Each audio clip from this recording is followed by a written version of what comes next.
নমস্কার নমস্কার নমস্কার আমাদের ছোট্ট channel from the mountain to the সিতে আপনাদের সবাইকে স্বাগত। গরমের ছুটিতে আমি গেছিলাম কুমায়ুন সফরে, সোলো বাইকে একটি অ্যাডভেঞ্চারে, যেখানে নেপাল চীন সীমান্ত সংলগ্ন ভারতবর্ষের বিভিন্ন জায়গা আমি ঘুরে দেখি। চলুন আর কথা না বাড়িয়ে সেই সমস্ত অভিজ্ঞতা আপনাদের সকলের সাথে শেয়ার করি।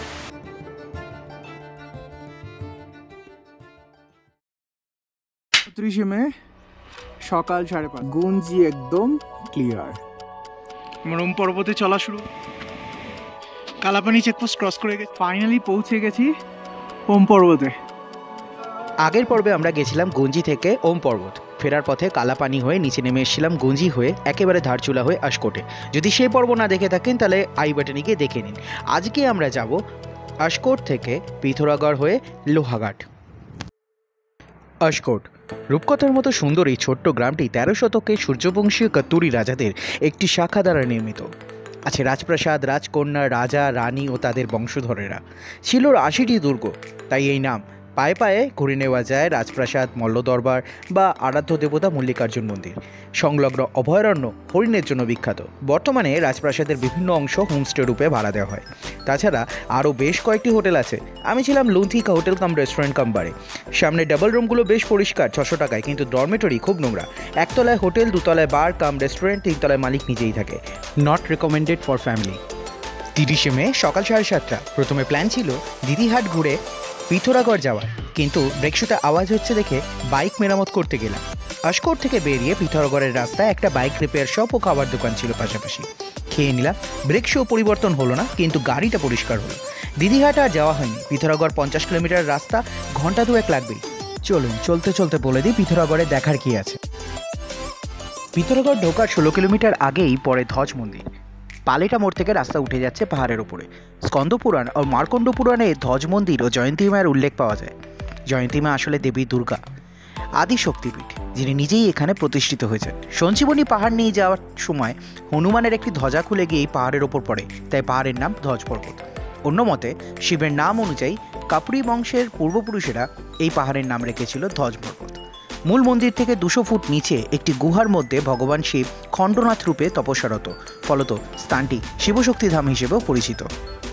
নকুলেশ্বর মন্দির অর্থাৎ নকুলের ঈশ্বর শহর থেকে প্রায় 6-7 কিলোমিটার দূরে মোট 34টি বিগ্রহ পঞ্চপাণ্ডবের এক পাণ্ডব নকুল দ্বারা স্থাপিত এবং হিমালয়কে সমর্পিত।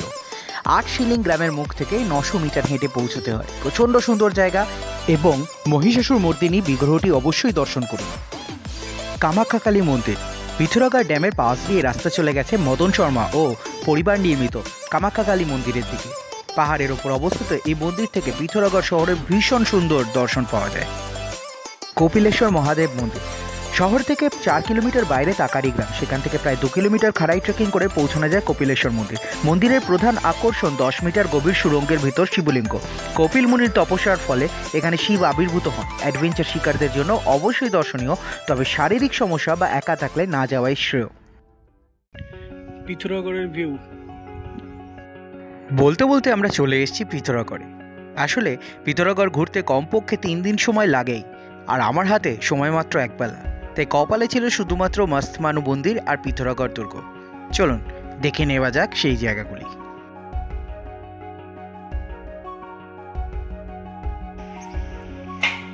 আমি এসে গেছি এখন মহাশিব টেম্পলের কাছে। ফটকটা বেশ সুন্দর, বেশ বড় করে সুন্দর করে বানানো, আরও কনস্ট্রাকশনের কাজ চলছে দেখলাম। মস্তমানু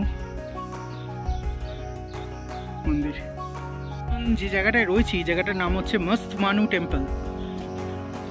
তো রাস্তাটা মারাত্মক সুন্দর ছিল, মানে পিথোরাগড় শহরের পাশে এটা। আমি সিঁড়ি দিয়ে উঠছি এখন। আসলে মন্দিরের নাম মোস্তামানু। শহর থেকে মন্দিরের দূরত্ব প্রায় 6 কিলোমিটার। আরাধ্য দেবতার নাম মোস্তা, ইনি জল ও বৃষ্টির দেবতা। কথিত আছে বহুদিন পূর্বে নেপাল থেকে মোস্তা মানব নামে এক মহাপুরুষ এখানে আসেন এবং নেপালের পশুপতিনাথ মন্দিরের আদলে একটি মন্দির বানান। মন্দির প্রাঙ্গণটি বেশ বড়, একদিকে বাচ্চাদের খেলার জায়গাও আছে, আরেকদিকে বিশালাকায় একটা ঝোলা। লোকালদের কাছে ভীষণ পপুলার। মোস্তামানু মন্দিরের সামনেই পশুপতিনাথের মন্দির। 600-700 মিটার ট্রেক করে ওপরে উঠে দেখতে হয়। পিথোরাগড়ে সাইট সিইং করতে গিয়ে এই জায়গাটায় চলে এলাম। এই জায়গাটার কথা জানতাম না, এখানে কোনো গুগল ম্যাপের পয়েন্টিংও করা নেই, অনেকটা লামাহাট্টা টাইপের ফ্লেভার। মোস্তামানু মন্দির যাওয়ার পথে ঝাউবন দিয়ে ঘেরা এই সুন্দর জায়গাটাকে আপনাকে পার করতে হবে, তাই ফেরার পথে আমিও রেস্ট নেওয়ার জন্য এই জায়গাটাকেই বেছে নিলাম। অসাধারণ জায়গা, মন একবারে শান্ত হয়ে উঠল। তবে সাবধান, হনুমানের কিন্তু ভীষণ উপদ্রব। লামাহাট্টার গাছগুলো অনেক বেশি ঘন ছিল, অনেক বেশি ছিল, ডিপ ছিল, এখানে সূর্যের আলো বেশ অনেকটাই পড়ছে নিচে। মিনিট 15-20 একটা ব্রেক, এরপর যাব পিথোরাগড় ফোর্ট। তো আমি এখন এলাম পিথোরাগড় ফোর্টে। মোস্তামানু মন্দির থেকে ফোর্ট আসতে সময় লাগে 10 মিনিট। এন্ট্রি ফি 10 টাকা, পার্কিং 30 টাকা। পাশে এসডিএম অফিসের গলিতে পার্কিং ফ্রি। এখানে পৌঁছে নিতে পারবেন। পিথোরাগড় ফোর্ট 1789 সালে চাঁদ বংশের রাজা পিরু তথা পৃথ্বী গোসাইন নির্মিত। তখন এর নাম ছিল বাউলকি ফোর্ট। জায়গাটা বেশ সুন্দর, তবে মতভেদে এটি গোর্খা নির্মিত, তাই গোর্খা ফোর্টও বটে। 1815-তে ব্রিটিশরা এই দুর্গ দখল করে এবং লন্ডন ফোর্ট নামকরণ করে। ব্রিটিশরা প্রায় 130 বছর এটিকে দপ্তর হিসেবে ব্যবহার করেছে। বর্তমানে ভারত সরকার মিউজিয়াম বানিয়ে এটিকে ট্যুরিজমে ব্যবহার করে। এই হচ্ছে পিথোরাগড় সিটি।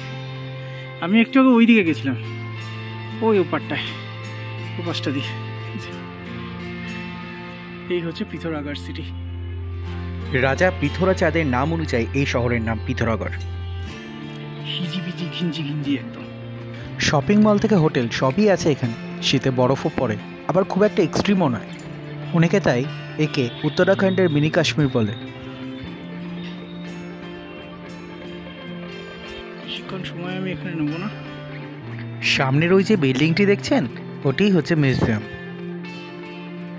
মিউজিয়াম কিন্তু খোলা ছিল না, আমার কপালটাই খারাপ।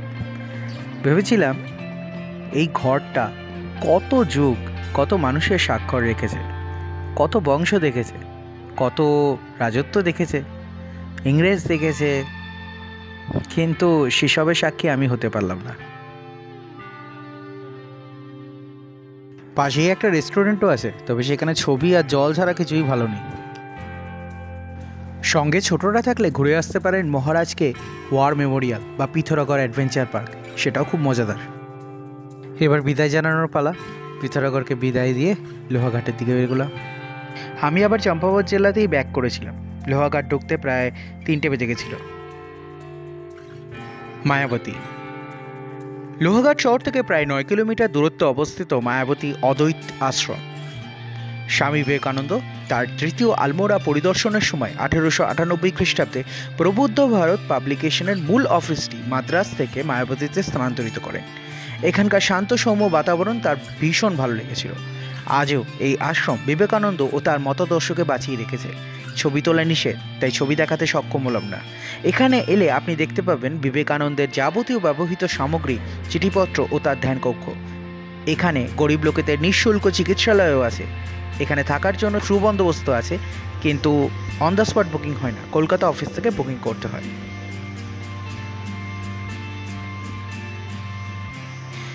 অদ্বৈত আশ্রমে থাকার জায়গা না পেয়ে ফিরে এলাম লোহাঘাট শহরে। খুঁজে নিলাম একটা সুন্দর হোটেল।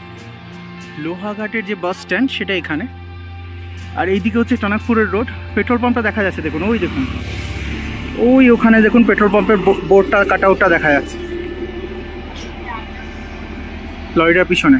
তার পাশ দিয়ে ব্রিজ আছে, আর ঠিক উল্টো দিকে এটা হচ্ছে লোহাঘাট রেজেন্সি। হোটেল মালিকের অনুরোধে যে হোটেলে আমি ছিলাম সেই হোটেলের একটি সম্পূর্ণ রিভিউ আমি আলাদা করে বানাবো, সেটি অবশ্যই দেখবেন। আর আমার চ্যানেলটিকে সাবস্ক্রাইব করে বেল আইকনটি টিপতে ভুলবেন না। এই পর্বটি এই পর্যন্তই। আগামী পর্বে আমরা দেখব লোহাঘাটের বিভিন্ন জায়গা, বনাসর ফোর্ট, তারপর বিভিন্ন মন্দির দেখতে দেখতে চলে যাব ভীমতাল অবধি। দেখা হচ্ছে আবার আগামী পর্বে।